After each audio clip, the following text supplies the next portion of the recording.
Make anything of yesterday and today, Ryan? Just sort of some position squaring. Looks like we're going to end maybe with two down days. You optimistic for 2020? Hey, Joe, good morning. Thanks for having me back. We are optimistic. You know, the last 20 years, though, Joe, the last day of the year has only been higher 7 times. So that's something to be aware of. But big picture, you know, we hear from a lot from our LPL advisors and their clients.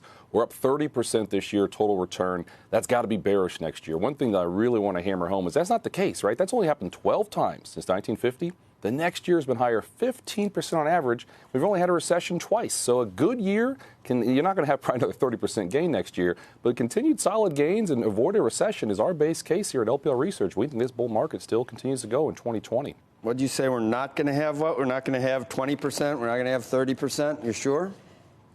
Well, nobody's sure in compliance with happened like to make a claim like that. Happened 3 times in the mid-90s. Happened 3 times in the mid-90s. It's possible, but the key thing, I think, is that you likely are not going to see an end of the bull market after a strong year is the camp that we're in. All right, so you're with the 8%, 7% return camp. That a lot of people, that's a crowded place. Either probably more likely we go down 20 or up 20 than come right in at 7%. I guess it's possible.